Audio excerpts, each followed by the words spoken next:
Hello everyone, my name is Evan Preston from EMFX Studios. And my name is not Jake, it is in fact Andrew Thomas from EMFX Studios. And this is This Week in Geek, that weekly news show where we talk about everything nerd, from gaming to movies and TV, all the way to comic books and conventions. So without further ado, let's get into the first topic. So, obviously there has been a lot in the gaming world recently, but one to really focus in on right now is Battlefield 6. And boy, have we been excited for Battlefield 6 here at EMFX Studios. Big Battlefield fans.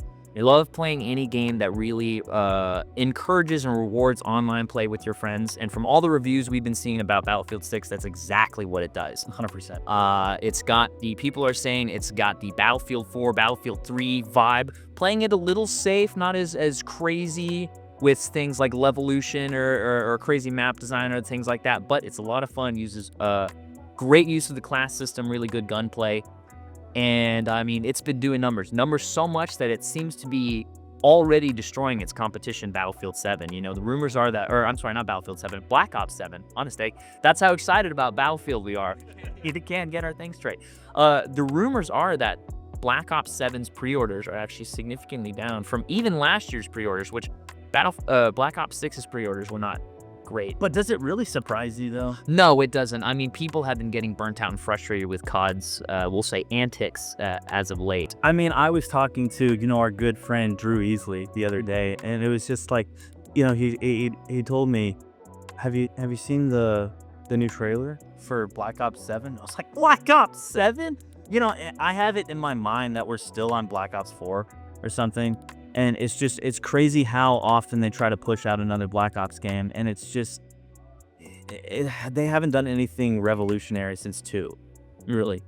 Honestly, it's because they can afford not to, really.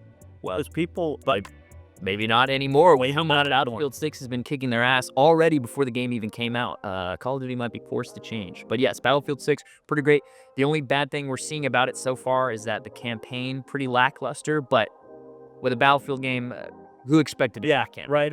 Yeah, it's expected. It's expected. So, another game that's getting a little bit of controversy, but mostly going good right now, Ghost of Yotai. Yes, the long-awaited sequel to Ghost of Tsushima. Been getting great reviews. It's been selling well, both here and overseas. It's on the PS5, and I mean, I don't know really what else to say about it except that it's been performing really, really well. Fans are very happy with the follow-up to the first game. So there is some controversy. We won't talk about it today. If you want to go look online, you can find out and roll your eyes at. So, but another cool gaming news this week, and it's a great thing that we have the host of Board Game Wednesdays with us, because so Renegade Studios, the now owners and operators of Axis and Allies, have announced the pre-orders for something called Axis and Allies Commanders. Now, what Axis and Allies Commanders is, you're actually going to like this a lot.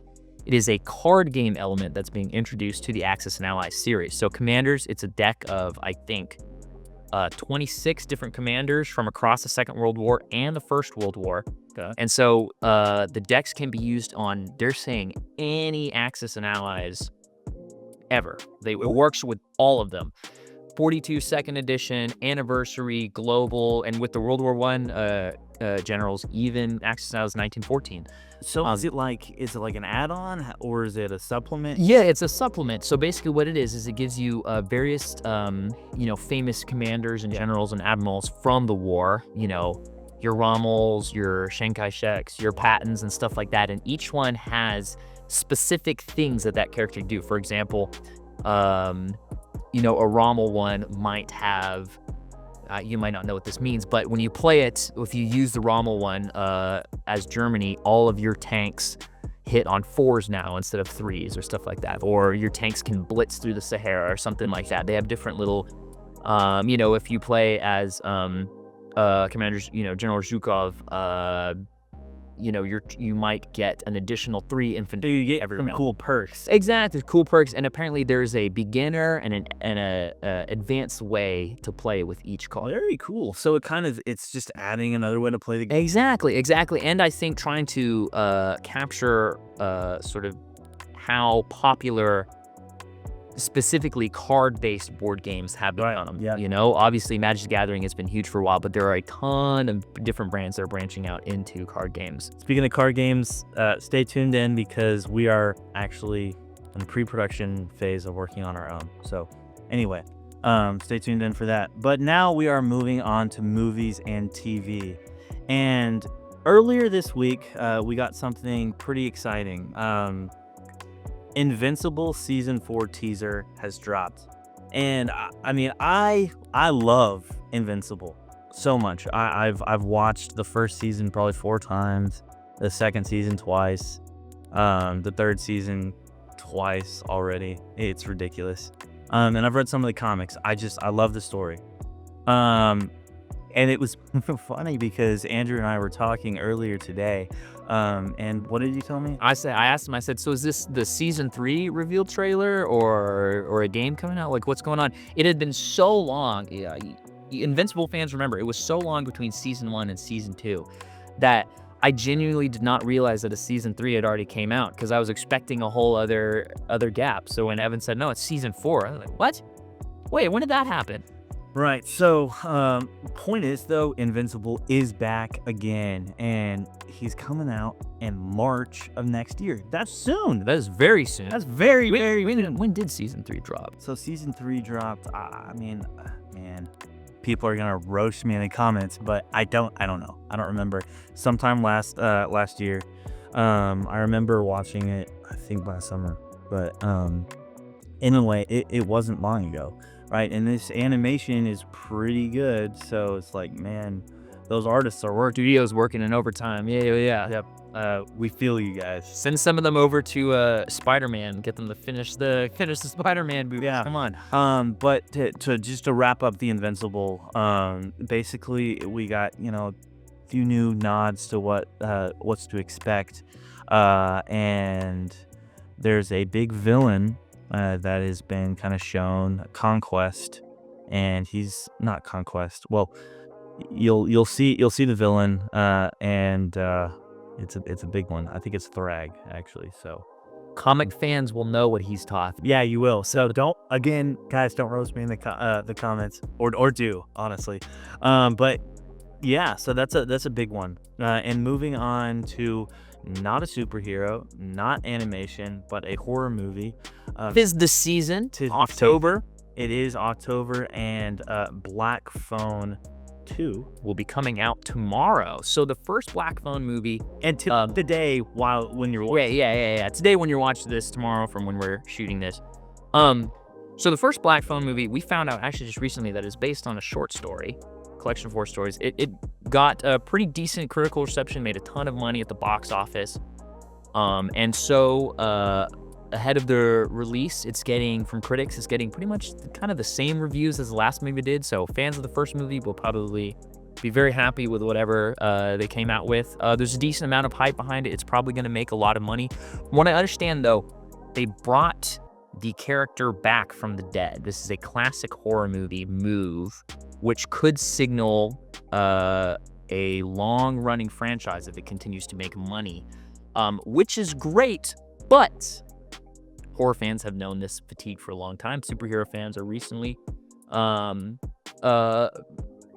it custom. Yeah, they've had recently become a franchise fatigue, but honestly, it's been true with a lot of things. I've been with the rise of AI, I've been randomly getting into Terminator lately. Terminator fans have franchise fatigue, all kinds of franchise fatigue. So I'm excited about this new Black Phone, but I'm a little worried that if this one does well, we've essentially just given the studio a blank check to just be like, hey, every year, another one. Just like in horror, just like the Conjuring franchise. They say it's the last one. I don't believe them. Yeah, they keep turning these things out.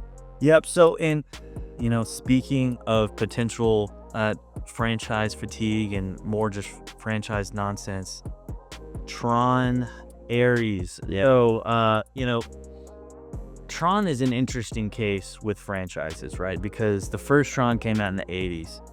You heard me right. The 80s, and we're just now getting to the third one. The second one, Tron Legacy, which is actually, no, not a lot of people know this, but Tron Legacy is one of my favorite movies of all time. It came out not a few years ago. It came out like 15 years ago. It came out a while ago. So do the math. These movies are coming out every 20, 30 years. And they're on to their third one now. Obviously, if you're, online and you're kind of seeing, Did not do well. They saw the flashy trailers. They saw Jeff Bridges, who we love, but I also saw Jared Leto, and people did not get off their butts and go to the movie theater. And I think a lot of that is, we talked a little bit about franchise fatigue, but it might also just be franchise, what's the word I'm looking for? Franchise forgetfulness or franchise dementia, because a lot of people probably went Tron.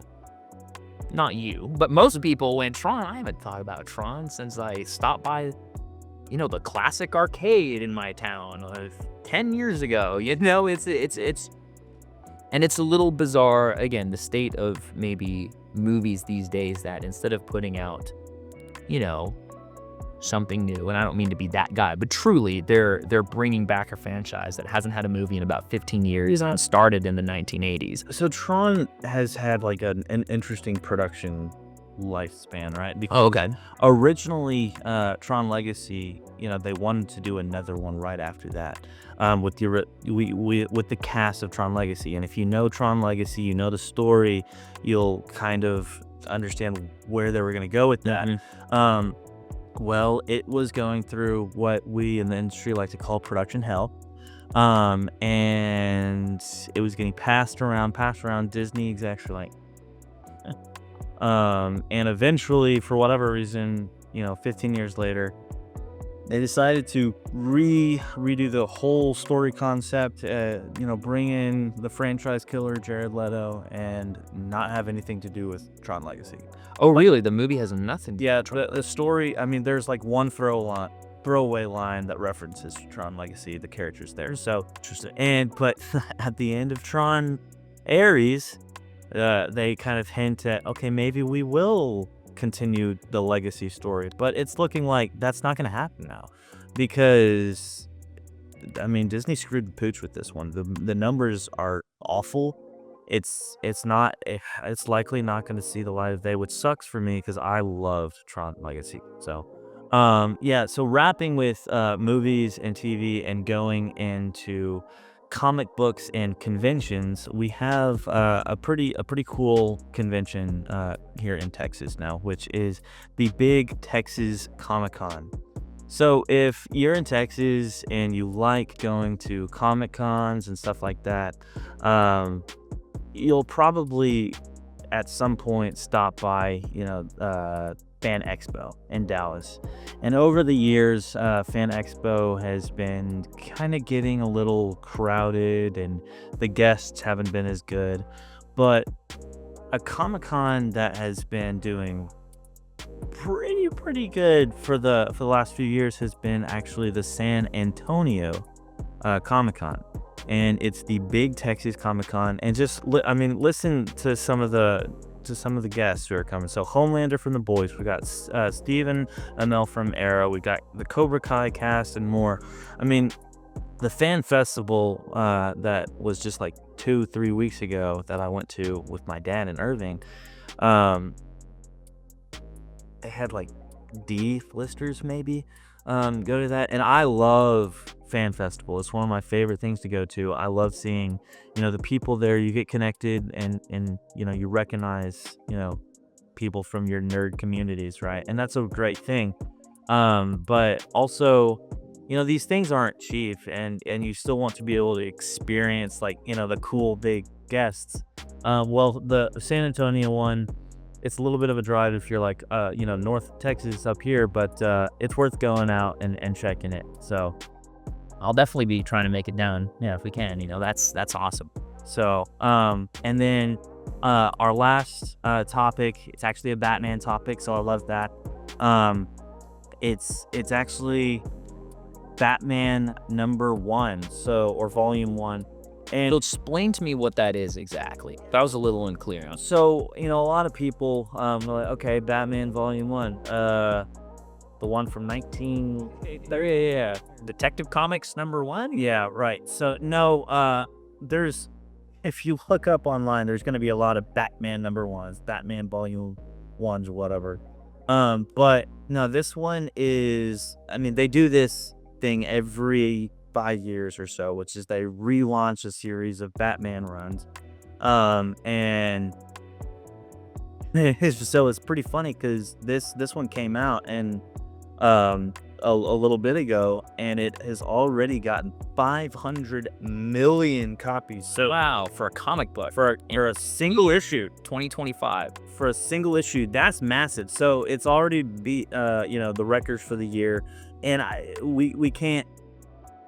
I don't think there's going to be another issue this year that releases that will top those numbers.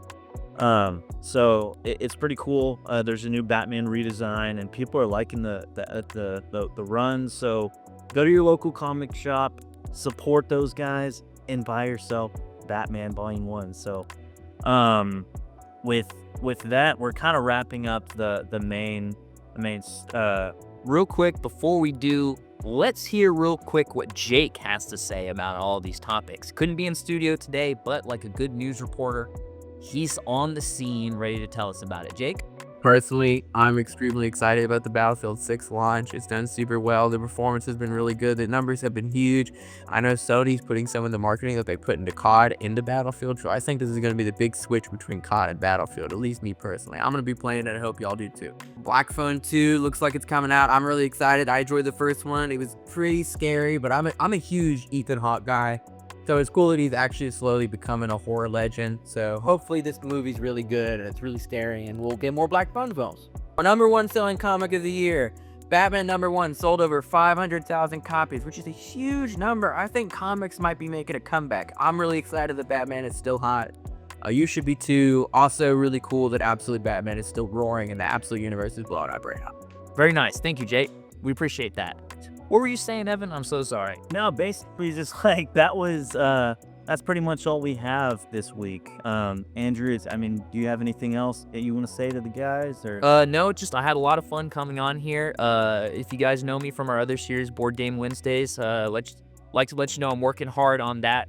Finishing up the current board game. Gonna be moving on to some other stuff, and hopefully, now that I'm transitioning to another computer and a new workflow, I will be getting those out a lot faster. But yeah, if you can, go over there, give it some support, give it some love. If you liked hearing about Axis and Allies Commanders, hey, pop on over on Wednesdays. We had a lot more of that coming to you. All right. Well, with that, that's pretty much a wrap on this week's episode, and we'll see you next time.